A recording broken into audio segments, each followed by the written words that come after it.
அனைவருக்கும் தினம் ஒரு தகவல் சார்பாக இனிய வணக்கங்கள். இன்னைக்கு நம்ம பார்க்க போகிற பதிவு நாளை வந்திருக்கக்கூடிய சக்தி வாய்ந்த ஆஷாட நவராத்திரி நிறைவு நாள். ஜூலை 15ஆம் தேதி துவங்கிய ஆஷாட நவராத்திரியானது நாளைக்கு ஜூலை 23ஆம் தேதி நமக்கு முடிய போகுதுங்க. இந்த 9 நாட்கள் சக்தி வாய்ந்த நவராத்திரி நாட்கள். அதுவும் இதற்கு இடையில நமக்கு ஆடி மாதம் வேற துவங்கணுச்சு.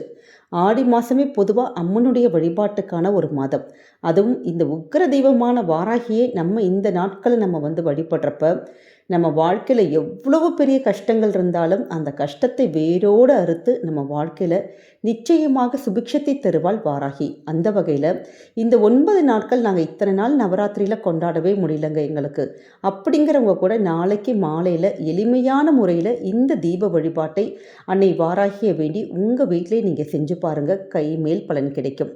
அப்படிப்பட்ட ஒரு சக்தி வாய்ந்த தீப வழிபாட்டு முறை தாங்க இந்த பதிவில் பார்க்க போகிறோம். பதிவுக்குள்ளே போகிறதுக்கு முன்னாடி நம்முடைய சேனலை நீங்கள் இப்போ வரைக்கும் சப்ஸ்கிரைப் பண்ணாமல் பார்த்துட்ருக்கீங்கன்னா மறக்காமல் சப்ஸ்கிரைப் பண்ணிக்கோங்க. அப்போ தான் எங்களுடைய எல்லா நல்ல நல்ல பதிவுகளுமே உடனுக்குடனே வரும். பக்கத்தில் இருக்கக்கூடிய பெல் பட்டனை மறக்காமல் கிளிக் பண்ணிக்கோங்க. இப்போ பதிவை பார்க்கலாம். ஒரு வருடத்தில் கொண்டாடக்கூடிய 4 நவராத்திரியில் இந்த ஆனி மாதத்தில் துவங்கக்கூடிய இந்த ஆஷாட நவராத்திரிக்கு ரொம்ப சக்தி வாய்ந்த வழிபாடாக கருதப்படுது. ஏன்னா இந்த நவராத்திரியுடைய பிரதான தெய்வம் யாருன்னு கேட்டிங்கன்னா வாராகி அம்மன் தான். அதனால தான் இதை வாராகி நமக்கு நவராத்திரி அப்படின்னு நமக்கு இன்னொரு பெயர் கூட இருக்குது. இந்த ஆஷாட நவராத்திரியில் ஒவ்வொருத்தருமே ஒவ்வொரு முறையில் அம்மனை வழிபடுவாங்க. ஆஷாட நவராத்திரியுடைய 9 நாட்களுமே வாராகி அம்மனை பூஜை பண்ணி நம்முடைய வீடுகளை நம்ம வழிபட்டாலே போதும், நமக்கு இதுவரைக்கும் எங்களுக்கு நடக்கலை அப்படிங்கிற அந்த பலவிதமான கஷ்டங்கள் கூட நொடி பொழுதில் அன்னை தீர்த்து வைப்பாளாம். அப்படி இதுவரைக்கும் நாங்கள் வழிபடவே இல்லைம்மா, இந்த 8 நாட்கள் இந்த 9 நாட்கள் எங்களால் முடியல அப்படிங்கிறவங்க கூட இந்த 9வது நாளான நாளைய தினத்தில் நவராத்திரி காலத்தில் நம்ம வழிபட்டாலே போதுங்க, கண்டிப்பாக கேட்கும் வரங்களை அம்மன் தருவாள் அப்படிங்கிற ஒரு நம்பிக்கை. நாளைக்கு நம்ம என்ன செய்யணும் அப்படின்னு கேட்டிங்கன்னா, நம்முடைய வீடுகளை ஏற்றப்போகின்ற எளிமையான தீப வழிபாட்டு முறை தான். அதுவும் குறிப்பிட்ட சில விசேஷமான இந்த தீபத்தை வாராகியை வேண்டி நம்ம வீட்டில் ஏற்றுறப்ப இருக்கக்கூடிய எல்லா விதமான கஷ்டங்களும் கண்டிப்பாக தீரும், வேண்டிய வரங்கள் கிடைக்கும். வறுமை, கடன் இது மாதிரியான பிரச்சனைகள்லேருந்து, அந்த கரும வினைகள்லேருந்து நம்மளால் சீக்கிரமாக வெளியில் வர முடியும். நாளைய தினம் இந்த 9 நாட்களும் இந்த வாராகியுடைய வழிபட்ட பலன்கள் பெறுவதற்கு என்ன செய்யணும் அப்படின்னு கேட்டிங்கன்னா, உங்கள் வீட்டில் மாலையில் ஒரு 6:30 மணிக்கு மேலே, பொதுவாக வாராகி வழிபாடு எல்லாருக்குமே தெரியும், மாலை பொழுதில் கொஞ்சம் இருட்டுனதுக்கப்புறம் நம்ம தீப வழிபாடு பண்ணுறது ரொம்ப ரொம்ப விசேஷம். அதுவும் குறிப்பாக நாளைக்கு வியாழக்கிழமையோடு வந்திருக்கு. 8 to 9 நமக்கு குரு ஹோரையில் இருக்குது. இந்த நேரத்தில் நம்ம நிறைய பேர் வேலைக்கு போயிட்டு வரவங்க கூட வீட்டில் இருப்பீங்க. நம்ம வீட்டில் இருக்கவங்க மற்ற வேலையெல்லாம் முடிச்சுட்டு நம்ம ஃப்ரீயாக இருப்போம் பார்த்திங்களா. ஏன்னா குரு ஹோரையில் அம்பாளை வேண்டி வழிபடுறப்ப நடக்காத சுப காரியங்கள் கூட நமக்கு நடக்கும். ஏதாவது ஒரு கோரிக்கைகள் வச்சிங்கன்னா குரு அருளோடு இந்த இறை அருளும் சேர்ந்து நம்முடைய வாழ்க்கையில் நிச்சயமாக சுபிக்ஷத்தை கொடுக்கும். இதற்கு நமக்கு என்ன தேவை அப்படின்னு கேட்டிங்கன்னா, சின்னதான ஒரு பித்தளை தட்டு எடுத்துக்கோங்க. பெரிய தட்டு வேணாம். பூஜைக்கு நம்ம அடியில் தட்டு வைப்போம் பார்த்திங்களா, அந்த தட்டில் 5ங்கிற எண்ணிக்கையில், ஏன்னா நாளை தினம் எல்லாமே 5ங்கிற ஒரு எண்ணிக்கையில் பண்ணுறப்போ ரொம்ப விசேஷம். ஏன்னா பஞ்சமி நாயகி வாராகி அப்படின்னாலே நமக்கு 5ங்கிற எண்ணிக்கையில் நம்ம பண்ணுறது ரொம்ப விசேஷம். அந்த 5 அந்த தட்டில் 5 இடத்துல சந்தனம் குங்குமம் மட்டும் வச்சுக்கோங்க. இதற்கு மேலே நம்ம ஏற்ற வேண்டிய விசேஷமான ஒரு பொருள் என்னன்னு கேட்டிங்கன்னா, மருதாணி இலைகள். நிறைய இடத்துல நமக்கு மருதாணி இலைகள் கிடைக்கும். சப்போஸ் எங்களுக்கு மருதாணி இலை எங்களுக்கு கிடைக்கவே இல்லைம்மா அப்படிங்கிறவங்க தாராளமாக செம்பருத்தியில் நீங்கள் உபயோகப்படுத்திக்கலாம். சிவப்பு செம்பருத்தி இருக்குது பார்த்தீங்களா, அந்த இலையை நீங்கள் யூஸ் பண்ணிக்கோங்க. இப்போ அந்த இலையும் எங்கள் வீட்டில் இல்லை அப்படிங்கிறவங்க வெற்றிலை கண்டிப்பாக கடையில் எல்லா இடமும் கிடைக்கும். ஒரு 5 ரூபாய்க்காச்சும் காசு கொடுத்து வாங்கிட்டு ஒரே ஒரு வெற்றிலை நீங்கள் தாராளமாக பயன்படுத்திக்கலாம். ஆனால் மருதாணி இலைகளால் நம்ம அம்பாளுக்கு இப்படி வேண்டி பண்ணுறப்ப நிச்சயமாக நமக்கு நல்ல ரிசல்ட் கொடுக்கும். அதனால் மேக்ஸிமம் மருதாணி இலைகள் நீங்கள் அக்கம் பக்கம் தெரிஞ்சவங்க கிட்ட யார்கிட்ட கேட்டு நம்ம வாங்கிட்டாச்சும் இந்த தீப வழிபாட்டுக்கு உபயோகப்படுத்திக்கலாம்.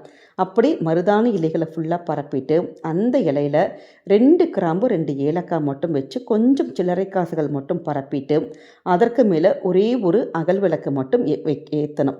எப்பயுமே அன்னைக்கு 5 தீபங்கள் ஏற்றுறது விசேஷம். உங்களுக்கு முடியும், அப்படி பெரிய தாம்பாளமாக இருக்குன்னா 5 தீபங்கள் நீங்கள் ஏற்றலாம். அப்படி இல்லைவங்க இப்போ ஒரு விளக்கிலே 5 திரி போட்டு கூட 5 முகமாக கூட நீங்கள் ஏற்றலாம். அப்படி எப்படி வேணாலும் நீங்கள் இந்த தீப வழிபாடை நீங்கள் பண்ணலாம்.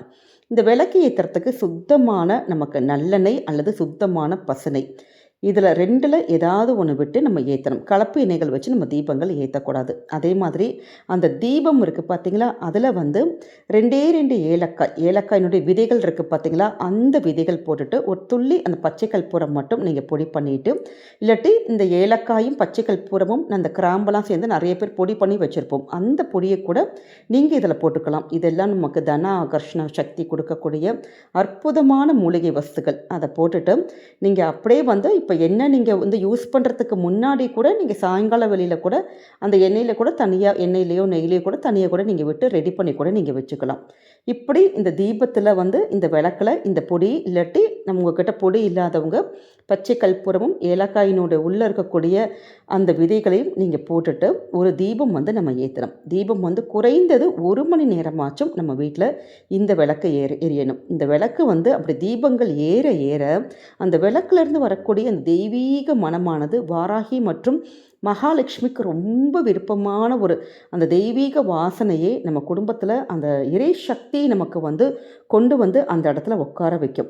அதே மாதிரி அம்பாளுக்கு வந்து நாளைக்கு கடைசி நாள் உங்களுக்கு என்ன முடியுதோ ஏதாவது ஒரு இனிப்பு வகைகள், ஒரு சக்கரை பொங்கல், இல்லாட்டி மாதுளம்பழம் முத்துக்களில் கொஞ்சோடு தேன் விட்டு நம்ம நிவேதனம் பண்ணுறது, பானகம் பண்ணுறது, ஏதாவது கிழங்கு வகைகள் பூமிக்கடியில் விளையக்கூடிய கிழங்குகள் வைக்கிறது, இப்படி ஏதாவது இல்லாட்டி கருப்பு உளுந்து நம்ம போட்டு ஏதாவது வடை சுட்டு வைக்கிறது, அப்படி உங்களுக்கு என்ன முடியுமோ எளிமையான முறையில் நீங்கள் சுவாமிக்கு ஏதாவது நம்ம நிவேதனங்கள் வச்சுட்டு வாராகிக்கான சக்தி வாய்ந்த ஏதாவது ஒரு மந்திரங்கள், நம்முடைய சேனலே நம்ம நிறைய மந்திரங்கள் வாராகிக்குன்னு கொடுத்துருக்கோம். அதாவது துவாதச நாமங்கள் கூட கொடுத்துருக்கேன்.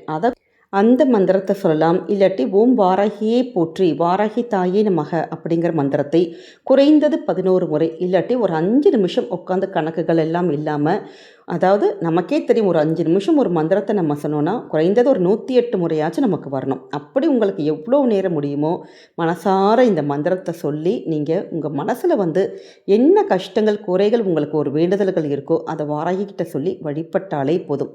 ஆஷாட நவராத்திரியில் 9 நாட்கள் எங்களால் வழிபட முடியல அப்படிங்கிறவங்க கூட நமக்கு வந்து இந்த முழு பலன் 9 நாட்கள் ஒரு அம்பாளை வந்து நீங்கள் வழிபட்டு வந்தால் உங்களுக்கு என்னெல்லாம் பலன்கள் கிடைக்குமோ அது நாளைக்கு நிறைவு நாளான அந்த கடைசி நாள் இந்த தீப வழிபாடு நீங்கள் பண்ணுறப்ப நிச்சயமாக கிடைக்குங்க. கஷ்டங்கள் எல்லாமே தீர்ந்து வாழ்க்கையில் மிகப்பெரிய மாற்றத்தை நம்மளால் உணர முடியும். ஏன்னா நம்ம வாராகியை யார் ஒருத்தங்க வழிபடுறோமோ எல்லாருக்குமே தெரியும், தீய சக்திகள், பில்லி, சூனியம், ஏவல் இது மாதிரியான ஒரு கஷ்டத்திலிருந்து நம்மளை வந்து ஒரு ப்ரொட்டெக்ஷன் லேயராக நமக்கு சுற்றி ஒரு பாதுகாப்பு அரணாக நம்மளை காக்கக்கூடிய ஒரு சக்தி கொண்ட தெய்வம் தான் வாராகி. அதே மாதிரி நம்ம வழிபடுறதுனால எதிர்மறை ஆற்றல்கள் எல்லாம் விலகும்.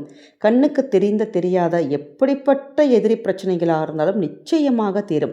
அதே மாதிரி நல்ல ஒரு பணவரவு, செல்வ செழிப்பு, நல்ல தொழிலுக்கு நல்ல ஒரு இம்ப்ரூவ்மெண்ட் ஆகிறது, நினச்ச காரியங்கள் நடக்கிறது, ஒரு குழந்தை பாக்கியங்கள், திருமண பாக்கியம், இப்படி என்னெல்லாம் விஷயங்கள் நமக்கு நடக்கணுமோ எல்லா காரியத்திலையும் கண்டிப்பாக சித்தி கிடைக்கும். அதனால் நாளைக்கு நிறைவு நாளான அந்த கடைசி நாளில் கண்டிப்பாக வாராகி தாயை வழிபட நீங்கள் மறந்துடாதீங்க. எளிமையான இந்த ஒரு தீப வழிபாட்டை உங்கள் வீட்டில் நீங்கள் செஞ்சு பாருங்கள். கைமேல் பலன் கொடுக்கும். அதுவும் குருவருளோடு இறையருள் சேர்ந்தால் நிச்சயமாக ரெட்டிப்பான பலன்கள் கண்டிப்பாக கிடைக்கும். அதனால் நாளைக்கு உள்ள நாளை யாருமே தவறவிடாதீங்க. நம்முடைய கமெண்ட் செக்ஷனில் வாராகி தாயே போற்றி அப்படிங்கிற சக்தி வாய்ந்த நாமத்தை பதிவிடுங்க. அன்னையினுடைய அருள் உங்களுக்கும் உங்கள் குடும்பத்துக்கும் என்றைக்குமே பரிபூர்ணமாக கிடைக்குங்க. இந்த பதிவானது நிச்சயம் உங்கள் எல்லாருக்கும் பிடிச்சிருக்கும்னு நினைக்கிறோம். பிடிச்சிருந்தால் மறக்காமல் ஃப்ரெண்ட்ஸ் அண்ட் ஃபேமிலி மெம்பர்ஸ் எல்லாருக்கும் ஷேர் பண்ணுங்கள். அவங்களும் இதை பார்த்து பயன்பெறட்டும்.